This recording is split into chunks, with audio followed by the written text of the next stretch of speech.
The Sudbury Basin is the third largest known astrobleem on Earth, after the 300-kilometer Vredefort crater in South Africa and the 150-kilometer Chicxulub crater in Mexico.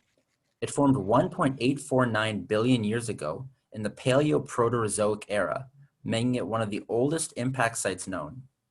It formed as a result of an impact in a shallow sea within the Nuna supercontinent from a bolide or impactor about 10 to 15 kilometers in diameter. Its full extent is 62 kilometers long, 20 to 30 kilometers wide, and 15 kilometers deep, although the modern ground surface is much shallower. The astrobleem has been deformed from its original shape and its 200-kilometer size by tectonic forces, although competing theories and the long history of the site make it difficult to determine the exact mechanisms by which the originally circular crater was deformed. One theory is that the original crater folded in on itself to create a structure known as a syncline, and this folding was accompanied by northwards thrust. Another theory involves rotation of the slab the crater lies on to create the deformation. Erosion has also played a factor in reducing the crater's size, as the original rim of the crater has completely eroded away. Today, the crater is composed of 3 layers. The outermost layer is composed of melt rock that is rich in nickel, copper, and other metals. Above that is a layer of fallback ejecta, and the innermost layer is composed of sandstone and mudstone that filled in the crater after impact. In our project, we'll be exploring the site layer by layer, starting with the rock outside the Sudbury Basin and moving inwards. The Sudbury Basin itself is situated on the Canadian Shield, a section of Precambrian igneous and metamorphic bedrock that has had most of the soil stripped away by glacial activity. The impact has left significant scars on the surrounding country rock. This rare geological phenomenon, known as shatter cones, can be found up to 15 kilometers away from the Sudbury Basin.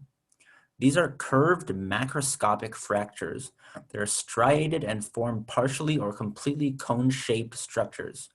They commonly point towards the origin of the impact site, as is the case for the Sudbury Basin. These distinctive fractures require extreme pressure of over 2 gigapascals to form and are only created during celestial impacts or by anthropogenic nuclear explosions. Fun fact, the bolide impact that created the Sudbury Basin scattered debris over an area equivalent to an astonishing 1.6 million square kilometers. Recently, geologists have discovered rock fragments resulting from the impact as far away as Minnesota and at distances of 800 kilometers. Some geologists speculate that debris may have been scattered even further afield, but it's likely been eroded away over time. The A.Y. Jackson site contains samples of the outermost layer of rock in the Sudbury Basin, such as this footwall breccia ore. The reddish parts represent the rust-covered, metal-rich zone of iron-nickel ore. Despite the Sudbury Basin being an important source of nickel and copper, the dominant ore is pyrite, an iron sulfide. Pentelandite and chalcopyrite, which are nickel and copper ores respectively, are also found throughout this geology. The metal these ores are made of did not originate from the meteorite itself.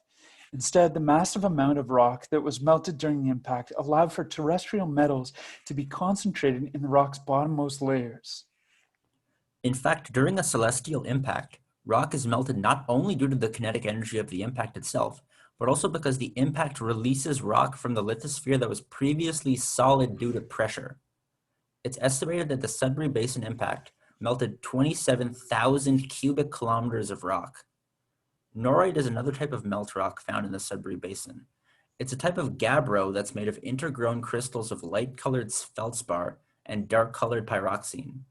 Moving upwards, the norite gabbro gradually transitions into quartz diorite, and from there into granophyre.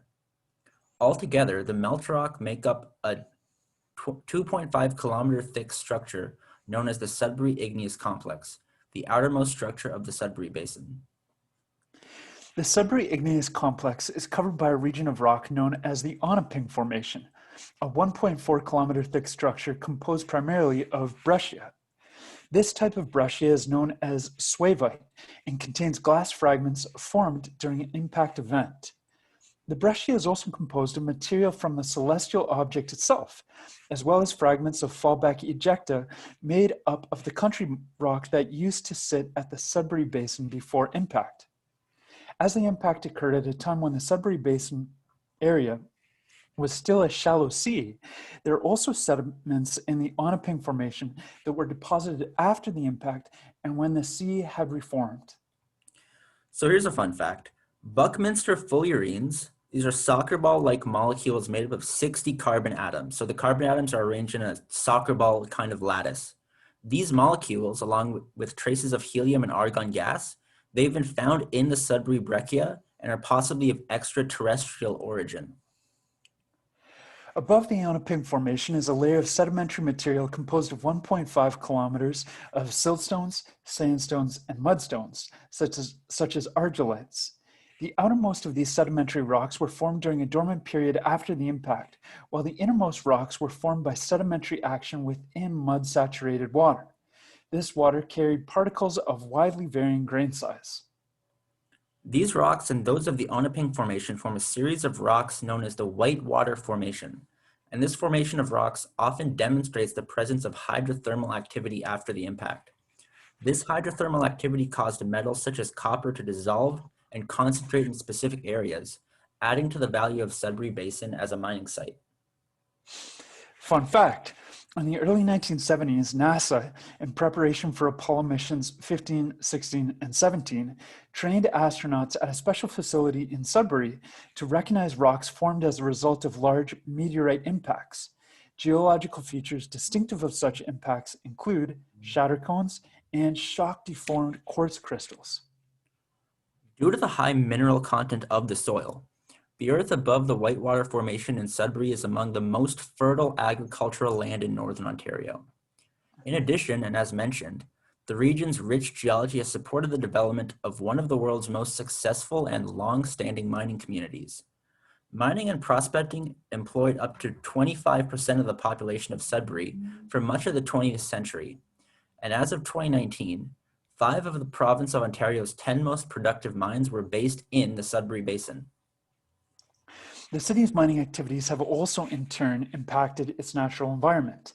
After pioneering the industrial-scale mining of nickel in the early 20th century, Sudbury embarked on an aggressive program of environmental rehabilitation in the 1970s and 80s, eventually earning recognition from the United Nations during the 1992 Earth Summit for community-based environmental reclamation. By 2010, the city had rehabilitated over 3,350 hectares of land previously contaminated by mining and its tailings byproducts. Still, there remain approximately 30,000 hectares that have yet to be fully rehabilitated, and even a brief overview of the region on Google Earth will reveal a large number of barren tailings dams where the local fauna has had difficulty reestablishing itself. The unique geology of the Sudbury Basin has attracted miners and scientists alike. It is the premier spot for learning about large impacts and is home to a vibrant mining industry. In short, the Sudbury Basin is a valuable geological attraction that will remain relevant for Canada for the foreseeable future.